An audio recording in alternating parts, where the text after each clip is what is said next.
हाँ, हेलो दोस्तों। कल यूपी पीजीटी इंटरव्यू की तैयारी के संदर्भ में कुछ चर्चा आपसे हुई थी।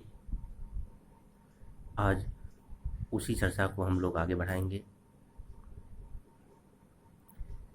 आज की चर्चा में हम इंटरव्यू के दिन के अपने अनुभवों को आपको बताएंगे। उससे आपको बहुत सहायता मिलेगी। जब आप इंटरव्यू देकर आएंगे तब आपको मालूम होगा कि इस वीडियो से आपको कितनी सहायता मिली। अब उस दिन का अनुभव ऐसा रहता है कि प्रायः आयोग जो है, अगर एक सीट रहती है तो 5 लोगों को बुलाता है। तो उस समय 22 सीट थी जनरल में और 110 लोगों को बुलाया गया था। अब वहाँ पर इतनी भीड़ को देखकर काफ़ी ज़्यादा साइकोलॉजिकल प्रेशर हो जाता है। ये स्थिति रहती है कि जो है इतना मानसिक दबाव बन जाता है कि चलना मुश्किल हो जाता है। हमने जो फील किया था, 2 कदम चलना मुश्किल हो रहा था, केवल भीड़ देख के कि सिलेक्शन होगा कि नहीं होगा, या मैंने ज़्यादा हो सकता है प्रेशर ले लिया होगा अपने दिमाग पर। लेकिन कई लोगों ने यही बात कहा। तो पहला चीज़ है कि थोड़ा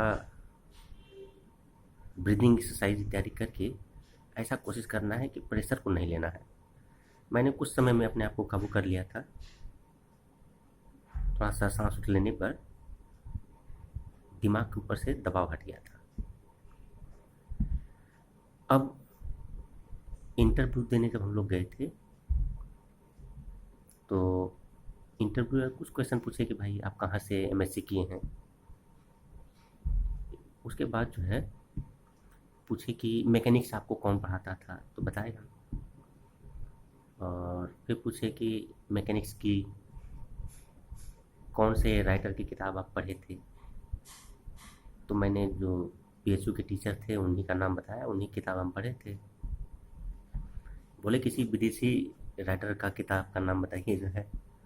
हाँ, तो चूंकि मुझे तैयार नहीं था, मैंने पढ़ा भी नहीं था, तो नहीं बता पाया। इम्प्रेशन खराब हो रहा था। उसके बाद पूछने लगे कि जो है फर्स्ट सेमेस्टर में आपके कौन कौन से पेपर हैं, सेकेंड सेमेस्टर में कौन कौन से पेपर आप पढ़े थे, थर्ड सेमेस्टर में कौन कौन से पेपर पढ़े थे। ये चीज़ आपको ध्यान देना है। अगर मान लीजिए आपने एमएससी किया है और 2-3 साल बीत गया है, तो किस सेमेस्टर में कौन कौन से आप पेपर पढ़े हैं ये बताना बहुत मुश्किल हो जाता है। पता लगा फर्स्ट सेमेस्टर में वो पेपर आप बता दिए जो थर्ड सेमेस्टर में पढ़े हैं, भूल जाता है। ये आप महसूस करेंगे जब इंटरव्यू के दिन आप जाएंगे। तो इसको कहीं लिख कर आपको तैयार कर लेना है बच्चा का। हाँ। इसके बाद पूछे कि लामिस थ्योरम क्या है। ये हमको, चूँकि हम सारे डिफिनीशन रिजल्ट तैयार था हमको, तो बता लिए। इसके बाद उसी ग्रुप से एक टीचर थे, वो पूछे कि ए में यम एलिमेंट है और बी में यन एलिमेंट है, तब ए से बी में कितने वन वन फंक्शन बन सकते हैं। उसको बता दिए। पूछे कि ए से बी में कितने ऑन टू फंक्शन बन सकते हैं। अब इसी क्रम में आगे बढ़ते हुए पूछा गया मुझसे कि बताइए डिवीजन रिंग क्या होता है, उसका एक एग्जांपल दीजिए। फिर पूछे फील्ड क्या होता है, तो मैंने बता दिया था कि कम्पिटिटिव डिवीजन रिंग फील्ड होता है। तो दूसरी डिफिनीशन जो होती है वो डिफिनीशन भी पूछे। अगला क्वेश्चन था कि किसी फाइनाइट फील्ड का एग्जांपल दीजिए।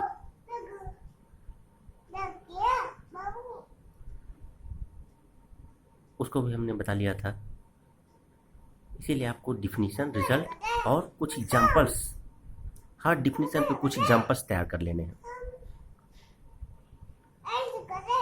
उसके बाद मुझे एक टास्क दिए कि tan 2x का आप ग्राफ बना के दिखा दीजिए।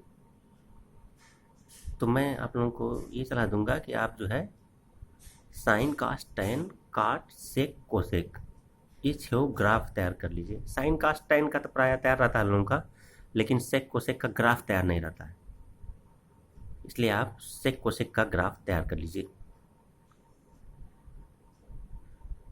और आप जानते ही हैं जब उसमें कुछ मल्टीप्लाई किया जाएगा तो पीरियड जो रहता है, जैसे 10 में 2x है तो पीरियड पहले t अगर है तो बाद में t/2 हो जाएगा। tan nx का ग्राफ बनाना है, पहले पीरियड अगर t है तो अगर tan nx है तो t/n हो जाएगा। बेसिक सिद्धांत है। sec 4x का ग्राफ बनाना है, sec x का पीरियड 2 होता है, 2 पाई होता है, तो sec 4x का क्या हो जाएगा, 2 पाई/4 हो जाएगा। बस पीरियड बदल जाता है, ग्राफ का स्वरूप वही रहता है। इसके बाद आगे बढ़ते हुए वो फंक्शनल एनालिसिस में आ गए।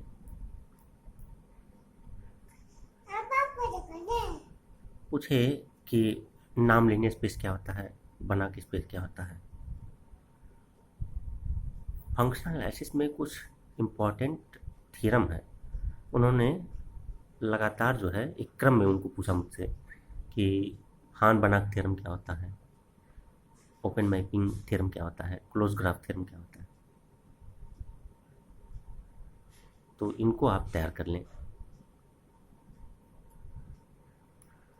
अगर आप लोग चाहेंगे तो इंटरव्यू की तैयारी के लिए स्टेप बाय स्टेप मैं अपने लेक्चर्स बना दूंगा, टीचिंग लेक्चर्स बना दूंगा,